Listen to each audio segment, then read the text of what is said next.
써니사이드 프로젝트 11번째 계명은 비교하지 마라, 비참하거나 교만해진다입니다. 비교는 극명한 대조를 통해 만족이나 불만족을 표현하기 위해 사용하거나 칭찬을 극대화하기 위해 많이 쓰게 됩니다. 비교는 한 사람을 희생시켜 낙담하거나 비참해지게 하고 다른 사람을 우쭐하게 만들어 교만해지게 합니다. 루즈벨트는 비교는 기쁨을 빼앗는 도둑이라고 했죠. 아이들끼리 아이 친구와 모르는 사람과 우리 집 강아지, 고양이와도 비교하지 마세요. 내 아이가 나를 다른 아이 엄마와 비교해서 엄마는 못생겼고 아는 게 없으며 말도 예쁘게 안 하고 운전도 못하고 요리도 못하고 소리만 질러대서 친구 엄마가 내 엄마였으면 좋겠어 라고 말한다면 기분이 어떨까요? 우리는 작은 나라에 살면서 단일 민족이라는 자부심 아래 사실 단일 민족도 아니죠. 옆집에 숟가락이 몇 개 있는지, 무슨 일이 일어났는지 사사로운 정으로, 오지랖으로 서로 영향을 주고받으며 살아왔습니다. 옆집에서 큰 TV를 사면 나도 사야 하고, 옆집에서 아이를 학원에 보내면 나도 보내야 하고, 모든 기준이 옆집이 되었죠. 멀리서 알지도 못하는 우수한 아이보다 그다지 잘하지 못해도 적어도 옆집보다 잘하고 싶은 것은 극명한 대조가 되기 때문일까요? 옆집과 자신을 계속 비교하면서 무엇이 있고 없는지를 파악하고 채우려고 합니다. 물건뿐만 아니라 내 아이도 적어도 옆집 아이만큼은 하거나 혹은 옆집 아이에게는 뒤처지길 않기를 바라는 묘한 경쟁이 생깁니다. 모든 잣대가 옆집이다 보니 아이가 조금이라도 떨어지는 것 같으면 네가 뭐가 부족해서 옆집 누구보다 못하는 거야 하게 되죠. 옆집과 우리 집은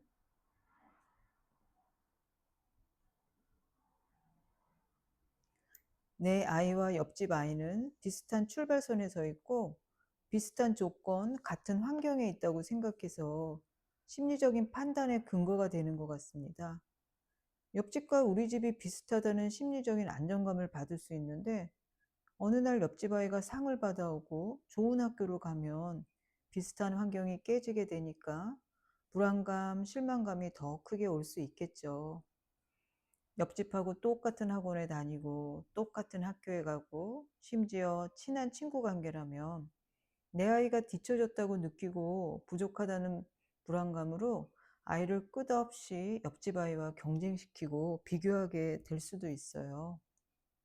내 아이가 옆집 아이의 성공에 박수를 보내고 축하하는 마음이라도 들면 너는 느끼는 바가 없어?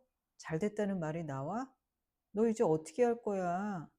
하고 몰아붙이게 되죠. 화가 나고 속상할 수 있지만 내 아이는 옆집 아이가 아닙니다. 비교 불가한 대상입니다. 완전히 다른 아이니 옆집 아이처럼 될 수 없지요. 축하도 해주고 박수도 보내줄 수 있는 인성을 가진 아이가 부모의 가르침으로 비교라는 세계에 입문하게 됩니다. 부모와 같이 비교에 동참하면서 자신이 뒤처질 때는 비참해지고 자신이 앞서갈 때는 우월감이 생겨 교만해지고 부모한테 배워서 목표가 옆집 아이가 됩니다. 경쟁의 세계에 접어들어 다른 사람보다 더 잘해야 하니 내 아이는 잘하는데 다른 사람은 못하는 것에 대해 자주 이야기하거나 반대로 옆집 아이는 하는데 내 아이는 못하는 것을 이야기하면서 비교의 늪에 빠져들 수 있습니다. 타인이 내 인생의 기준이 되어서는 안 됩니다.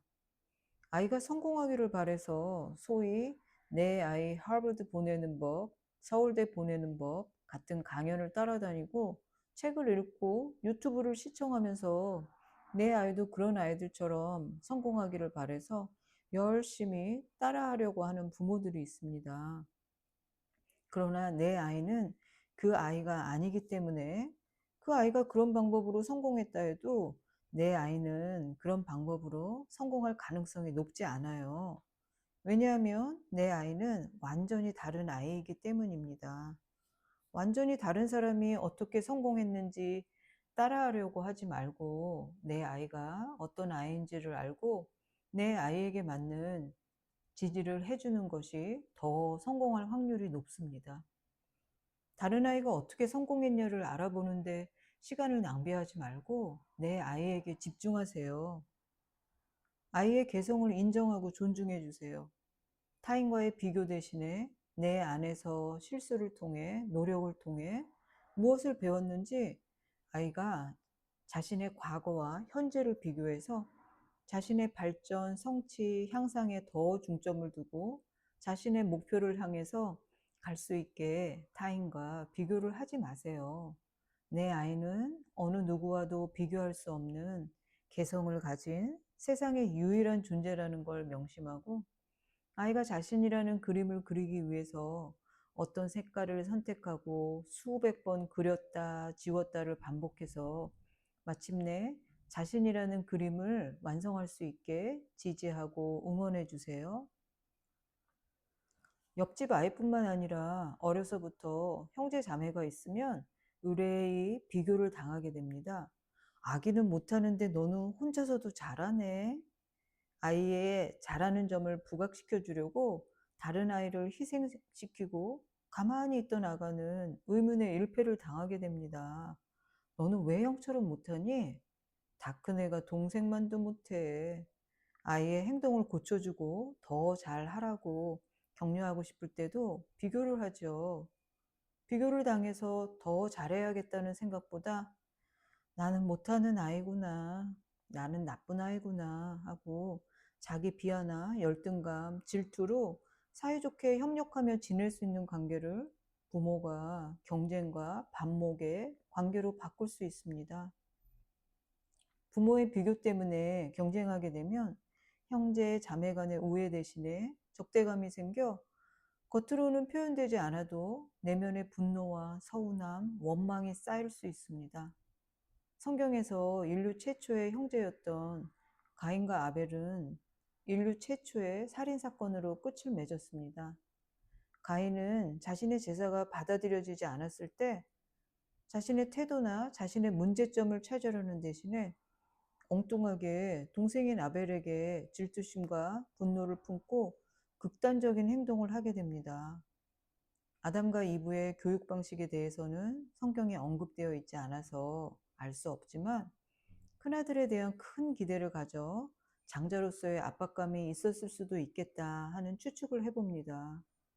아담과 이브가 감정 코칭을 배웠더라면 살인을 막을 수도 있지 않았을까 하는 엉뚱한 생각도 해보게 되네요.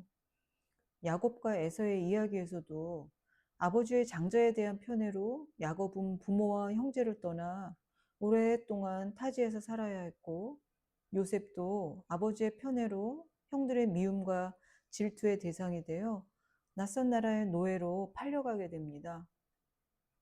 형제들이 느꼈을 부모의 편애와 비교는 형제 간의 갈등을 낳고 관계를 해치고 모두에게 크나큰 고통과 상처로 남게 되었음을 볼 수 있습니다. 결론적으로 비교와 편애는 어느 누구 하나 행복하지 못했고, 오랜 시간 동안 말할 수 없는 커다란 한숨과 신음 속에서 살아야 했던 것을 볼 수 있습니다. 부모가 내 자녀를 어떻게 보느냐는 아이에게 큰 영향을 미칩니다. 섹스피어 희곡 줄리어스 시저에서 카이사르가 아들처럼 여겼던, 전적으로 신뢰했던 브루투스에게 배신을 당했을 때 했던 말 기억하시나요? 그가 죽어가면서 남겼던 브루투스, 너마저도 라는 이 한마디는 믿었던 사람에게서 느끼는 배신감이 어떤 것인지 처절하게 알려줍니다. 우리 아이들이 믿었던 부모에게서 엄마마저도 아빠까지도 하지 않게 아이가 부모에게 배신감, 실망감, 당혹감을 느끼지 않게 해주세요. 부모만 그런 기분을 느끼는 게 아니라 아이도 마찬가지입니다. 바보같이 네가 그렇지 뭐 느려 터졌어. 먹는 것만 좋아하고 등의 레이블을 붙일 뿐만 아니라 아이의 특성을 형제 자매와 비교를 통해 아이를 더 열등하게 수치스럽게 만들면 아이는 믿고 신뢰하고 싶은 부모라는 안전한 기질을 잃을 뿐만 아니라 자신에게 내재되어 있는 협력하려는 태도, 친절할 수 있는 능력들을 포기하고 부모가 이름 붙이는 그 역할에 충실하게 됩니다. 부모에게서 등 돌리고 마음을 닫아 상처를 받은 아이는 자신 안에 있는 다른 능력들을 보지 못하게 될 수 있습니다. 비교를 통해 아이에게 뼈아픈 비난, 질책을 하지 말고 아이에게 잘할 수 있는 능력이 있음을 긍정적으로 말하고 아이가 바꿀 수 있게 해주세요. 너는 친절하게 할 수 있다는 걸 알고 있잖아. 지금 보여줄래? 때리지 않고 원하는 걸 어떻게 얻을 수 있는지 알고 있잖아. 어떻게 해야 하지? 하면 아이는 자신 안에 선한 능력들이 있음을 부모를 통해 배우고 격려를 받으면 더 잘하려고 노력하게 됩니다. 아이를 믿지 못하고 의심하고 비수꽂는 말들을 하면 아이의 하려는 동기를 죽이고 신뢰가 파괴되어 아이는 부모에게 협조하지 않고 다른 형제 자매와도 협력하기보다는 갈등과 대치를 보이려고 할 것입니다. 누가 더 빨리 달리나, 누가 더 잘하나, 누가 더 먼저 하나 보자 하면서 경쟁을 부추기지 말고 같이 협력할 수 있게 다 같이 치우는데 몇 초가 걸리나 볼까? 와, 5초나 빨라졌네 하거나 우리 음악이 끝나기 전에 다 정리할 수 있나 볼까? 해보세요. 또한 각각의 아이에게도 개인의 속도나 발달에 맞춰서 격려해 보세요. 아이가 자신의 장난감을 정리할 때 장난감 정리하는데 몇 초나 걸리나 볼까? 지난번보다 10초나 빨라졌네. 사이좋게 놀라고 하면서 비교를 하면 부모가 오히려 아이들이 사이좋게 노는 걸 방해하게 된 결과가 되죠. 한 아이가 잘한 것을 칭찬하고 싶거든 둘 다 있는 데서 하지 말고 따로 불러서 하세요. 따로 불러서도 그 아이의 성취나 성공에 대해서만 칭찬하고 네 형은, 네 동생은 하는 비교는 하지 마세요. 다른 사람의 성공이 나의 실패가 아닙니다. 아이를 다른 사람과 비교하지 말고 아이 자신 내에서 변화하고 성장한 것을 비교하세요. 열심히 준비하고 노력하고 있는 게 보이는구나. 글씨를 잘 알아볼 수 있게 썼네. 연습을 열심히 하더니 이제는 드리블에도 익숙해졌구나. 그렇다고 예전에는 못했는데 라는 말로 아이의 기분을 나쁘게 할 필요는 없죠. 아이도 이미 알고 있으니까요. 예전의 나와 지금의 내가 무엇이 달라졌는지를요. 부모들은 흔히 아이를 더 격려하려고 비교를 사용하는데 아이가 그 차이를 알고 열심히 하는 동기부여가 될 거라고 생각하지만 정반대입니다. 비교받은 아이는 부모와의 거리감을 느끼거나 감정적으로 소외될 수 있어요. 계속 비교하면 기대에 부응을 하지 못할까봐 아이는 불안을 느끼고 자신이 부족하다고 여겨 열등감이 생길 수 있습니다. 비교만 하는 부모와 사이가 안 좋아지거나 마음에 커다란 상처가 남아 평생을 갈 수도 있죠. 비교한다고 아이가 그렇게 변하는 것도 아닌데 왜 관계를 악화시키는 일을 자처하려고 하시나요? 비교의 말이 나올 때 아시죠? 덕테이프 붙이고 말을 아끼세요. 잘한 것, 자랑스러운 것, 멋진 것만 올려놓는 소셜미디어는 특히 여자아이들에게는 누가 더 잘났나를 비교하고 더 인정받기 위한 잔인한 미인 대회와 같습니다. 여자아이들에게는 사회성이 중요하고 다른 사람을 기쁘게 하려는 특성이 있어서 사회적인 인식이나 평가에 대해 남자아이들보다 훨씬 더 민감합니다. 다른 사람과의 비교를 통해 자신의 가치를 위협하고 다른 사람의 인정과 판단에 더 몰두하다가 행복하려고 시작한 소셜미디어를 통해 깊은 상실감이나 좌절을 겪을 수 있습니다.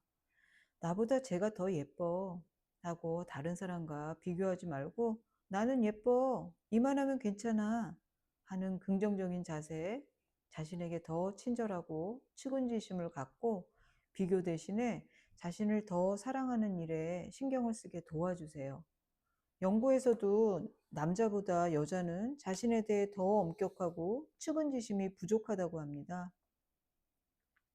BTS의 Love Myself 노래처럼 다른 사람을 사랑하는 것보다 더 어려운 일인 나를 사랑하는 일을 하게 하세요.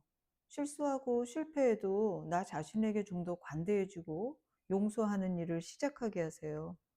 남과의 비교가 아닌 내 안에서 성장하고 변화하는 나에게 더 신경을 쓰게 하려면 부모가 먼저 비교하지 말고 다른 사람과가 아닌 아이 안에서 어제의, 현재의, 미래의 아이 안에서 그 존재로 바라보게 하세요.